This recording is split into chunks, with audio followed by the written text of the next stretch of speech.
That's going on right now. So,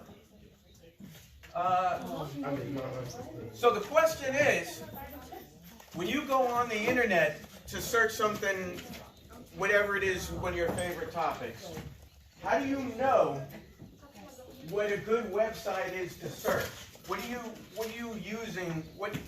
What's your process to determine if you can trust if something has a good source? Go ahead, Nate. Usually I go to websites that I've been to before and I got the right information from. And how did you know, like, the first time you went to that website, though? How did you know the first time you went to whatever the website is that you could trust that it was legit?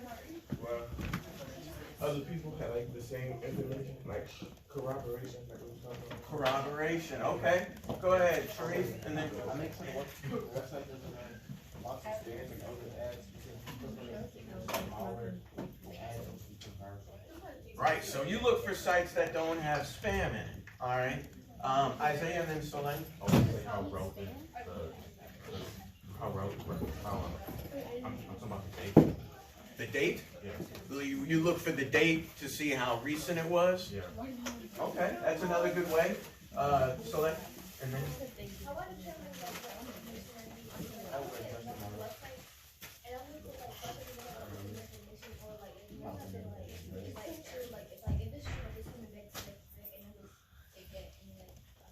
So corroboration, the same thing someone else said, exactly. That's another great way. Let me get Solet Solomon, and then Imani. I mean, it depends on what the website looks like. And then for each thing, it's like looking at pictures, and I'm like, and I'm telling you some words, I wouldn't trust it because I'm more than pictures because I'd be like this. So too many pictures sometimes lead you to think like this may not be good. Okay, Iman? I go based off of like views, so like how many people see it and how many people want to like the same website. So you check how popular the website is, how many people are going there. That's another great way. Corroborate. Jade, what you have? Well, this year that was February, my teacher had told me to look at like the internet.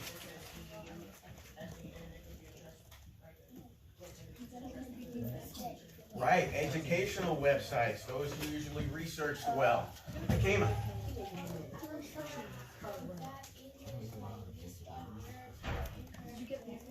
Right, if the website looks like it's poorly put together, it's not edited well. That's another great way. Yes, Elena. I look for like .edu or .org, and like you know how the website like on Canvas they got the lot in front of it. Yeah. I always look at that. Always look at the lot, just like Jade said, EDU, educational websites. Those are also good. So, I think this is important. I think there's a lot of great answers, and it sounds like you all do great research because these are all really super smart answers for how you determine something is reputable or not. I think that's going to be important because we're about to start a group research project.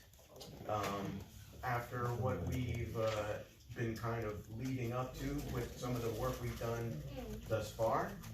And so research skills, like the ones you guys already have, are going to be important. One thing that also is going to become important for this next project is going to be sourcing. Maybe not so much, to some degree in this project we're going to do, but also just generally speaking, whenever you're looking up information in the future, especially any secondhand sources, sourcing is going to be an important aspect of that. So I just wanted to just go back one more time to the document that some of you read last week. Others of you read different articles for the abolitionist thing. But I just wanted to kind of highlight and some ideas that we're talking about. So when we're sourcing something, we're trying to figure out the who, what, when, where, and why, so we can get an idea if what we're looking at, if we can trust it or not. What's that? Let me get the paper. The what? The what? Yeah, we took that paper. I know. Right now I'm just pulling it up because I just want to show you something for as far as sourcing goes in general. So, when we're looking at this, one thing we're looking for is the who. So when we're looking at the insurrection at Harper's Ferry, Commonwealth, Frankfort, Kentucky, which was an article that some of you read last week. The who we're looking for is who wrote it. And so what we determined here is that it's a local newspaper from Kentucky. And so this was written on October 21st, 1859, 5 days after the raid at Harper's Ferry. So one thing that we can get kind of an idea of is Kentucky during this time. Were they part of the Union or the Confederacy? North or South? Kentucky was part of the North or South? South. So, who is the audience that a paper from Kentucky, 5 days after the raid at Harper's Ferry, who do you think their audience is? The Confederacy. And so, in particular, who does the Confederacy consist of? Like, is that everybody in the whole South? Who are they really talking to? Talk definitely the landowners. They're certainly not. Are they talking to slaves right here? Is their audience slaves, or is it just landowners? It's the landowners. So if they're writing a piece that talks about the insurrection at Harper's Ferry and in Kentucky, and they're writing about it, and they're writing to the white landowners, what do we think? What do we think that they're selling? What do we think that they're likely to say? What do you think is their bias? I think you can tell about both perspectives. What's that? I think they want to tell about both perspectives. Both perspectives, meaning.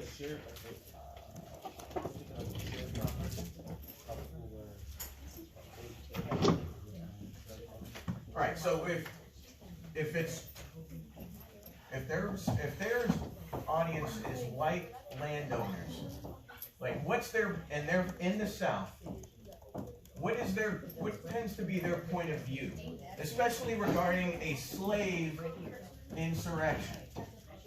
What do you think is likely to be their point of view?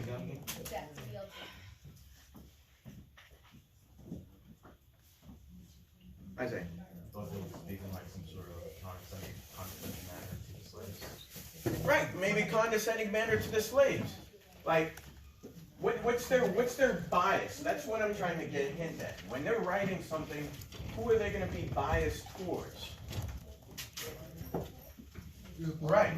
So when we're sourcing this document, and we see that the bias is going to be kind of towards towards white landowners, what should we how reliable? How should we determine this as a reliable piece of information? Is the question. Like, is it? It may be truthful. It may not. But how should we view this?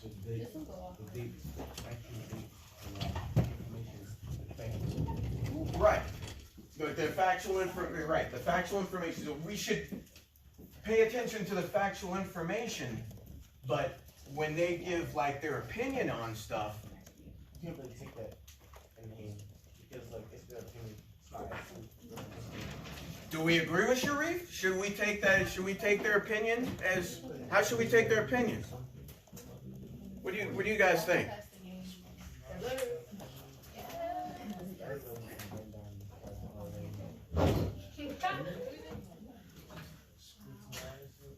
What do you think? How should we take this opinion?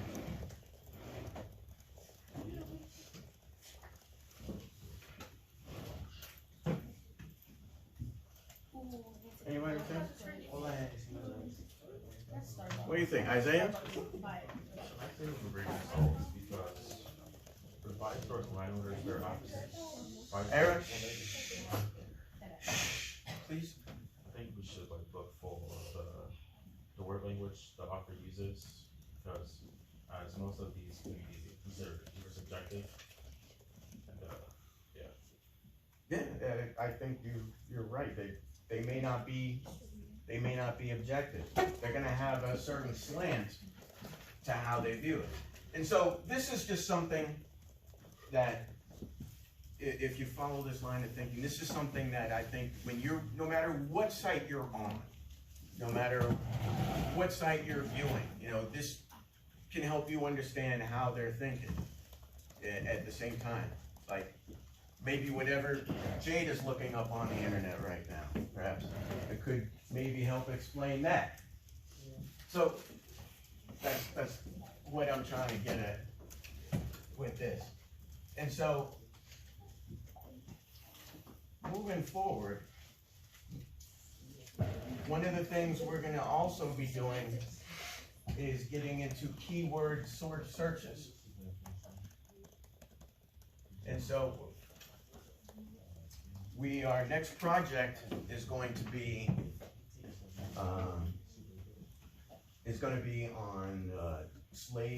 on different slave rebellions. So as a matter of fact, actually now, if you want, go back into Canvas and pull up the document under Home for Resistance Presentation dated 11/14. You can go ahead and go to that now.